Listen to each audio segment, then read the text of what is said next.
बोलत असताना मी कुठं होतो, काय होतं हे तुम्हाला सगळ्यांना माहिती आहे, तुम्हाला सगळ्यांना ज्ञात आहे, मला सांगायची गरज नाही। माझ्यावरती 14 ते 15 वर्ष अन्याय झाला, त्या अन्यायाला खऱ्या अर्थाने तो अन्याय मी सहन करत आलो, परंतु या ठिकाणी आता मला अन्याय सहन होत नव्हता, म्हणून मला नाही मिळाल्याने मला वाट बदलावी लागली आणि शरददादाच्या छायेखाली खऱ्या अर्थाने मला यावं लागलं। कारण शरददादा खऱ्या अर्थाने ज्यावेळेस मी राष्ट्रवादी पक्षामध्ये काम करत होतो, त्यावेळेस मी मंत्रालयामध्ये जात असताना दादांनी माझ्या गळ्यामध्ये हात घालावं,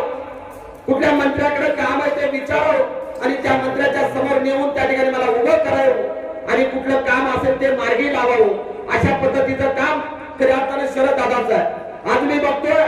जिल्हा परिषद पंचायत समितीची निवडणूक चालू झाल्यापासून रात्री 1-1, 2-2 वाजेपर्यंत ते जागतायत, पूर्ण नियोजन करतायत। मग पालक कसा असावा, पालक तत्व कसं स्वीकारावं याची खऱ्या अर्थाने जाणीव माझ्या शरददादांना, त्या सगळ्या गोष्टी बघून खऱ्या अर्थाने मी या ठिकाणी शरददादांच्या मार्गदर्शनाखाली काम करायचं ठरवलं। या ठिकाणी या सगळ्या गोष्टी खूप काही बोलण्यासारखे, परंतु इथून पुढच्या काळामध्ये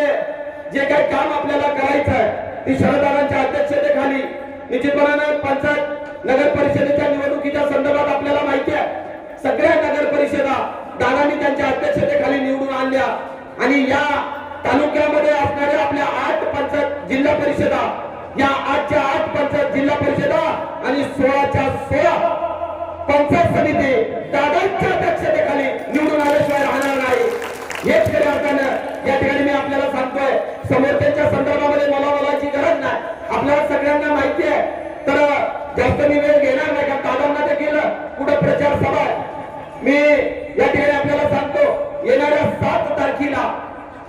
धनुष्यबाणासमोरचं बटन दाबून या ठिकाणी या तिन्ही उमेदवारांना बहुसंख्य मताने विजय करा, एवढंच या ठिकाणी आव्हान मी